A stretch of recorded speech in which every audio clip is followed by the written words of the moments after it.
Bonjour madame, bonjour monsieur, chers administrés, chers amis. Donc bonjour à tous, je vous souhaite la bienvenue au Tuit-Angers, commune du Tuy-de-Loison, où nous allons organiser des questions-réponses, vos questions. Vous savez que les réunions publiques sont interdites, donc on a changé de méthode, mais nous restons ensemble pour que la commune évolue. Et on va essayer de répondre à l'ensemble des questions qui ont été posées, mais il y en a tellement. On a essayé de synthétiser, mais on va essayer de faire au mieux. Donc je commence de suite. J'ai une question de Sébastien. Sébastien qui me parle de sécurité routière. Est-il possible de prévoir un aménagement pour les piétons dans les rues passagères et dépourvues de trottoirs? Donc Sébastien, c'est une excellente question. Comme vous le savez, comme tu le sais Sébastien, il y a quelques années, grâce à vous d'ailleurs, on a créé une commission sécurité routière qui travaille chaque année. On a débloqué un budget d'environ 50 000 € chaque année, qui est une commission à la fois d'élus et d'administrés des trois communes, Tuit-Angers, Thuy-Simet, Thuy-Signol, donc qui travaillent sur la sécurité routière. Alors je vais prendre, si tu me permets Sébastien, je vais essayer d'y répondre un petit peu autrement, mais je vais quand même répondre à ta question. La sécurité routière est une priorité pour le conseil municipal du Tuy-de-Loison. On va cette année, en 2021, tester un nouveau mode de fonctionnement. On va donner un petit peu plus de priorité à la fois aux piétons et à la fois aux personnes qui font du vélo. Donc oui, on va changer les choses, on va faire bouger les choses. Oui, on va prendre les piétons en considération et de plus en plus. Donc on va tester un nouveau mode de circulation dans notre commune. Voilà. En ce qui concerne encore une question sécurité routière, donc c'est Sandrine. Sandrine me demande, pouvez-vous mettre des stops rue de la Mare au lotissement Le Château? C'est la commission qui décide, ce que j'en sais, je ne pense pas qu'on mettra des stops.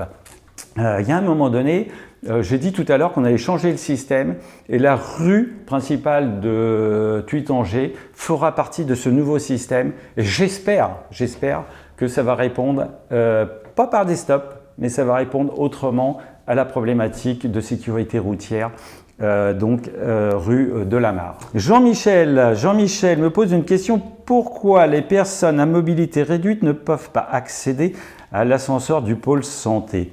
Aujourd'hui, on n'a pas complètement réglé le problème. On a déjà fait des travaux quand même. On a déjà fait une dalle béton cet hiver en béton désactivé qui règle une partie du problème pour les personnes naturellement à mobilité réduite. Et là, il nous reste à changer maintenant les places de parking. Donc c'est une question de jours, de semaines, mais ça va être fait là très très rapidement. Et tu as raison de poser la question, c'est une problématique. Mais comme tu le sais, Jean-Michel, le handicap est considéré dans notre commune. On y fait très très attention. D'ailleurs, on a une association qui s'appelle Préhandice 276. Donc tu sais très bien qu'on s'occupe beaucoup du handicap dans notre commune. Et c'est important qu'on s'en occupe tous et qu'on soit très à l'écoute sur ce sujet. Jean-Michel, un autre Jean-Michel peut-être, me pose une autre question sur la voirie. Alors, la résidence Pierre et Marie Curie est sortie de terre en 2013 et la voirie n'a toujours pas été reprise par la mairie. Est-ce que ce sont les résidents qui vont devoir partager la répartition des malfaçons? Donc Jean-Michel, on reprendra, s'il y a des malfaçons, on ne va pas reprendre naturellement la voirie. On réglera ça naturellement avec le promoteur. Ensuite, si nous on est d'accord sur que les travaux soient faits et que ce soit bien, eh bien naturellement on va reprendre la voirie et après ce sera la communauté de communes qui reprendra la voirie. C'est le système. Donc on reprend et après c'est la communauté de communes. Donc ça sera sûrement, je ne sais pas si ça sera cette année, mais ça va suivre son cours. J'ai une autre question, une question de Atop. Atop qui me parle de patrimoine. Alors il y a beaucoup de questions dans la question. Il y a un point sur les travaux sur le patrimoine globalement, à la fois sur le château du Beauferré, la petite chapelle du château du Beauferré, la rue Etchehomo, l'entretien, la croix devant l'église socle à rénover, le calvaire, la Martacelle, il y a de la peinture à faire, le manoir, la façade et la tour du clocher. Ça fait beaucoup de questions dans la question, donc je vais essayer de la régler globalement. Le patrimoine, naturellement, c'est quelque chose qui nous touche et qui est très important dans notre commune. Alors, je vais commencer par le château. Ce qu'il faut savoir, le château, on a passé un contrat avec la Ligue de l'enseignement qui nous paye un loyer aujourd'hui. Et on a prévu naturellement de continuer un petit peu ce qui se faisait, mais aménagé, plus moderne, plus d'actualité. On a prévu de faire en gros comme ça, je ne peux pas être précis, vous ne m'en voudrez pas, entre 1,5 million et 1,7 million au château. Donc on va faire beaucoup de travaux au château, en collaboration avec la Ligue de l'enseignement, où on travaille main dans la main. Donc naturellement, quand je parle de gestion du château, ça veut dire des travaux à la fois dans le château et ses annexes, y compris naturellement la petite chapelle qui est déjà hors d'eau, mais on y fera naturellement des travaux. Voilà, après, tout ce qui est ruée de Chaumeau, la croix devant l'église, ce sera là aussi, quand nous quand nous aurons les subventions pour retravailler l'église et refaire sonner les cloches de cette église, naturellement, tout ça, ça va dans le même budget. Ce sera dans la même subvention. Quand on commencera les travaux, ce sera sur l'ensemble. Et puis après, alors je vois le calvaire, la croix devant le calvaire, la rue Etchehomo. Bon, j'en prends note et je lancerai des travaux très très rapidement. Je vous remercie de votre remarque. Alexandra me pose une question sur l'entretien des chemins. Qui s'occupe de l'entretien du chemin qui est entre la résidence de Loison et la résidence Pierre-Bérégovoy qui mène à la forêt? Je suppose que vous habitez dans le secteur, Alexandra. Alors plus globalement, là aussi, je vais vous répondre. Depuis peu, la communauté de communes Roumois-Seine va s'occuper de l'entretien des chemins, c'est-à-dire la tonte, principalement la tonte d'ailleurs. Donc, si, je vous le dis, à vous tous et à vous toutes, si un chemin qui est mal tondu ou les herbes poussent un petit peu trop, il faut nous le dire et on appellera directement la communauté de communes qui viendra tondre les chemins ou passer le broyeur. Juste pour compléter un petit peu sur les chemins quand même, chaque année on refait des chemins dans la commune du Tuy-de-Loison. On va continuer, nous, à refaire des chemins, les chemins qui sont très abîmés. Naturellement, l'objectif c'est d'en faire un chaque année et on va en faire chaque année et on compte restaurer dans l'ensemble des chemins du Tuy-de-Loison. Donc je dis bien donc les 3 communes, Tuy-Tanger, Tuy-Cimé, Tuy-Signol. Voilà Alexandra, j'espère que j'ai répondu à ta question. Une question sur les écoles. Prévoit-on un remplaçant pour le chauffeur du bus ? Alors oui, on a eu un petit souci, c'est vrai, avec la personne qui conduit le bus, malheureusement, et je vous prie de m'excuser pour ces désagréments, mais oui, on recherche une personne qui pourrait aussi être polyvalent, à la fois s'occuper et travailler au service technique, et puis pouvoir remplacer la personne qui conduit le bus. Naturellement, oui, on a besoin d'une seconde personne, mais sachez que ce n'est pas facile à trouver. Je vous promets que ce n'est pas facile à trouver, mais on s'en occupe. Marie-Yvonne, la sportive. Marie-Yvonne, les cours de gym, renforcement musculaire, full dance, parcours cardio, et pilates, ne pourra-t-il pas avoir lieu de nouveau dans la commune de Tuy-Tanger ou Tuy-de-Loison? Donc, Marie-Yvonne, à partir du 1er juillet, vous ferez ce que vous voudrez. À la fois à l'extérieur, en intérieur, vous ferez tous les cours que vous voudrez. On va tout rouvrir. Je fais cette annonce on a naturellement, l'État nous donne de mauvaises nouvelles. Sachez que c'est prévu qu'à partir du 1er juillet 2021, toutes les salles communales sportives seront ouvertes. Donc, je vous conseille de faire du sport et de vous remettre au sport pour ceux qui ont arrêté. Ça fait beaucoup de bien.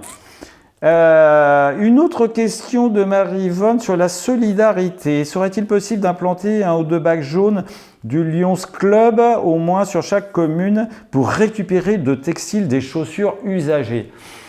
Sache, Marie-Yvonne, que sur la commune du Tuy-de-Loison, on a quand même 2 associations qui s'appellent à la fois le Secours catholique et le Secours... Une autre association qui est sur le Grand Bourtron, mais on travaille très bien main dans la main avec eux, qui est le Secours populaire. Sachez, à vous toutes et à vous tous, et toi Marie-Yvonne, qu'ils sont preneurs de vêtements et preneurs de chaussures. Il ne faut pas les oublier. Ils ont de très gros besoins de vêtements, de chaussures, d'alimentation, etc., etc. Donc pensez à eux, c'est très important, surtout qu'ils sont chez nous. Christelle. Alors, Christelle me parle de loisirs culture. Est-ce qu'il y a un marché nocturne de prévu et un marché de producteurs locaux heures alimentaires, comme l'an dernier, artisanat. D'accord.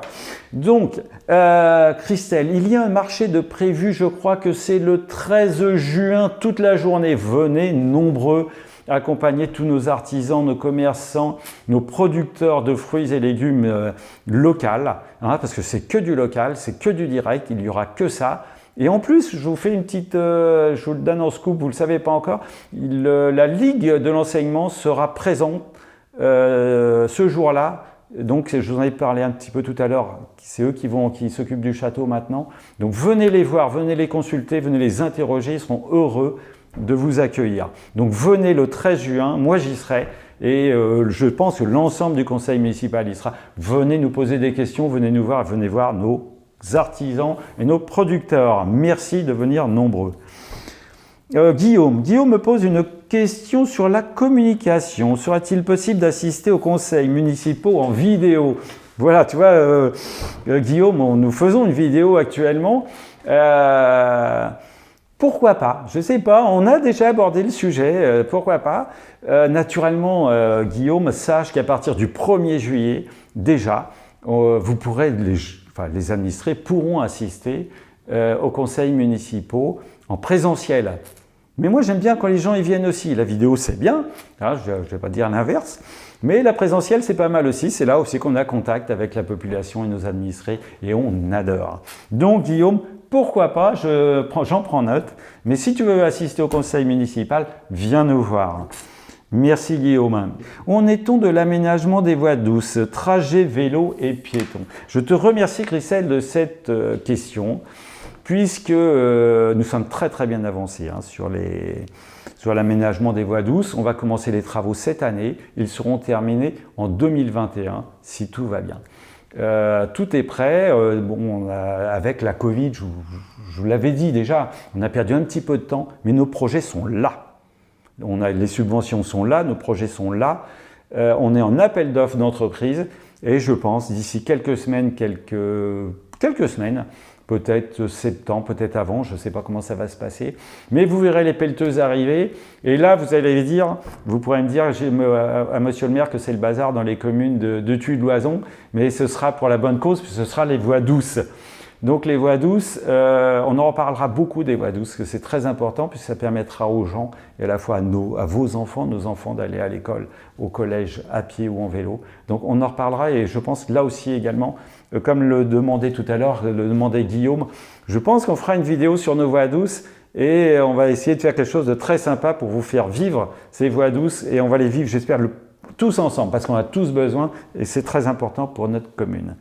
Peut-être une petite dernière quand même, avant de couper. J'ai Jean-Michel qui me pose une question sur le projet. Où en est-on du projet de la maison médicale? Alors Jean-Michel, là également, si tu me permets, je vais répondre à ta question, mais un petit peu plus globalement. C'était une demande d'ailleurs de nos réunions publiques. Hein. Donc si on investit dans le pôle médical, c'est aussi grâce à vous. C'est vous qui nous avez donné l'impulsion. C'est grâce à ces réunions interactive, merci. Et vous nous avez demandé d'aller plus loin, donc on va aller plus loin. Donc je pense qu'on va commencer les travaux. Allez, si on commence sur le mois de novembre, ce serait très bien. C'est quand même des choses à voir. Et vous allez voir, ça va être quelque chose d'exceptionnel et original, mais je ne vous dirai pas tout de suite. D'une, j'en ai pas le temps et ça prend beaucoup de temps. Mais vous allez voir et vous serez invités. On va le vivre ensemble, ce pôle médical. Mais plus généralement, sur quoi on travaille? C'est ça qui nous intéresse. Aujourd'hui, on a 2 kinés. On voudrait en trouver un 3e. Il nous manque un médecin. Oui, il nous manque un médecin. On travaille dessus, mais c'est compliqué parce que toutes les communes de France recherchent des médecins et nous aussi, on est dans la même difficulté. Je ne vais pas vous cacher les choses, mais on va trouver. Mais on travaille aussi sur un dentiste. Je pense qu'on verra un dentiste ou 2, je ne sais pas, viendront au Tuile de Loison d'ici quelques semaines, quelques mois. C'est à peu près sûr. Je ne peux pas vous en dire davantage. On a une ergothérapeute qui va arriver au mois de juillet. On en a besoin. On va voir. Ça va évoluer. Je ne peux pas tout vous dire puisque je n'en ai pas la certitude. La certitude que j'ai moi aujourd'hui, c'est que le médical va bien arriver au Tuile de Loison. On aura à peu près tout ce qu'on souhaite. Bon, il y a à peu près tout. Voilà. Bon, on en reparlera. Voilà, j'en ai terminé avec les questions. Il va être temps de passer à la conclusion. Tout d'abord, je vous remercie d'avance de regarder cette vidéo. J'espère que j'aurai répondu au nom du conseil municipal à l'ensemble de vos questions. Si vous avez des questions supplémentaires, vous pouvez les poser dès maintenant à la mairie, sur les réseaux sociaux. On essaiera de vous répondre le plus rapidement possible. Naturellement, je voudrais en profiter pour remercier, dans ces temps difficiles, les commerçants, les salariés de la commune du Tuile-d'Oison, naturellement le conseil municipal. C'était compliqué pour nous, vous savez, bon, j'en oublie, donc j'en profite surtout pour remercier cet après-midi Ludovic et son association ZenGen qui nous a permis, qui a permis de vous répondre, de répondre à l'ensemble de vos questions, et j'espère que je l'ai fait du mieux possible. Merci, à bientôt, et je compte sur vous le 13 juin.